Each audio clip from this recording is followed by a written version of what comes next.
नमस्कार। मैं रचना सरन सदीनामा में समीक्षाकार लेकर हाजिर हूँ आज दिनांक 13 दिसंबर 2021 का संपादकीय। बड़े जानकार ये कहकर गए हैं कि प्यार करना आसान है पर निभाना मुश्किल। गौरतलब बात यह है कि यह सच जिंदगी की हर शय पर लागू होता है, बल्कि जिंदगी पर भी लागू होता है। हासिल तो हो जाती हैं, उन्हें संभालना, बनाए रखना बशर की काबिलियत पर निर्भर करता है। और इसी के संदर्भ में है आज का संपादकीय, जिसका शीर्षक है किसी चीज़ की प्राप्ति होना उसे सहेजने से ज़्यादा आसान है, और जिसे लिखा है अतिथि संपादक राकेश कुमार श्रीवास्तव सारथी जी ने।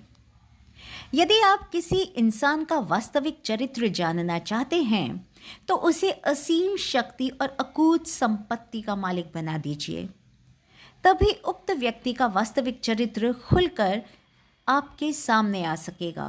मान लीजिए कि कोई सुबह उठता है और जल्दी जल्दी ड्यूटी जाने की तैयारी में लग जाता है। वह ड्यूटी जाता है और फिर वापस जब घर लौटता है तो वह थका हुआ रहता है। उस थकावट में वह खा पी कर थोड़ा आराम करेगा, थोड़ा मनोरंजन करेगा और सो जाएगा। इनमें से ज़्यादातर ऐसे लोग रहते हैं जो नौकरी बदलने तक का जोखिम उठाने का साहस नहीं कर पाते हैं, क्योंकि यदि वह एक नौकरी छोड़कर दूसरी नौकरी पर गया तो पता नहीं वहाँ कैसा व्यवहार मिले, वह कंपनी ज़्यादा दिन चलेगी या नहीं। अभी तत्काल जहां काम कर रहे हैं, इस कंपनी के बारे में कम से कम इतना तो है कि यह अभी कम से कम 5 साल बंद नहीं होगी। और सबसे बड़ी बात यह कि यह कंपनी पगार तो सही समय पर देती ही है। भले ही थोड़ा कष्ट है, मगर दाल रोटी का गुजारा तो चल ही जाता है। ऐसी ही भावनाएं ऐसे लोगों के इर्द गिर्द मंडराती रहती हैं। ऐसे लोगों के बारे में आप क्या राय रखते हैं? मैं भी रखता हूँ। ऐसे लोग अपने और अपने परिवार के प्रति बहुत चिंतित होते हैं। हालांकि उनसे अलग हम भी नहीं हैं।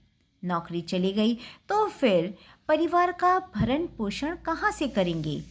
लेकिन किसी भी इंसान की ऐसी दिनचर्या के आधार पर हम उसे अच्छे या बुरे का तुरंत सर्टिफिकेट नहीं दे सकते। हो सकता है कि उसे अपराध करने का मौका ही नहीं मिल रहा हो। जो सुबह से लेकर शाम तक परिवार के भरण पोषण में जुटा हुआ है, उसे अपराध करने का समय कहाँ मिलेगा?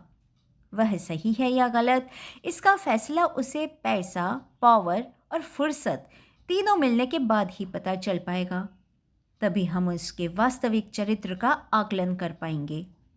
किसी व्यक्ति को पावर, पैसा और फुर्सत तीनों ही मिल गया, तब यह देखना होगा कि वह अपनी पावर और पैसे को फुर्सत के क्षणों में किसी को नुकसान पहुंचाने के लिए इस्तेमाल करता है, अपनी अय्याशी के लिए उपयोग करता है, या फिर किसी की भलाई में उपयोग करता है। यह उस व्यक्ति के वास्तविक चरित्र पर निर्भर करता है।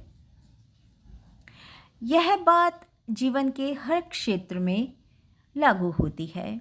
किसी को आध्यात्मिक शक्ति भी अगर मिल गई तो भी वह व्यक्ति के चरित्र पर निर्भर करता है कि वह उस शक्ति का इस्तेमाल कैसे करता है। पांडिचेरी की श्री मां को जब आध्यात्मिक शक्ति प्राप्त हुई थी, तब उन्होंने अपने गुरुजी ऋषि अरविंद को इस बारे में सूचना दी थी। गुरुजी ने एक ही वाक्य उन्हें कहा था कि अपनी शक्ति का विसर्जन कर दो, और बिना एक पल गंवाए अपने गुरु के आदेश पाते ही श्री मां ने अपने आप को एक कमरे में बंद कर लिया और उन्हें अपनी शक्ति का विसर्जन करने में 3 दिन लग गए थे।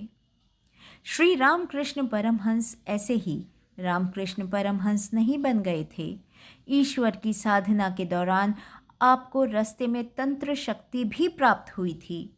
इन सब शक्तियों को श्री रामकृष्ण देव ने विष्टा कहा था।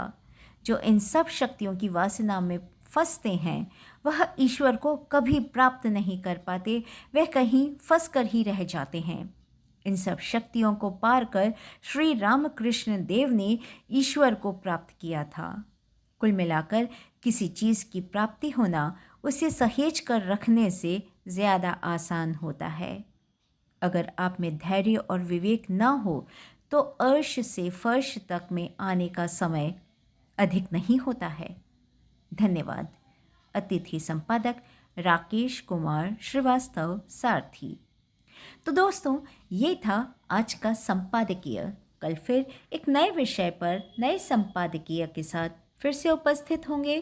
तब तक के लिए नमस्कार।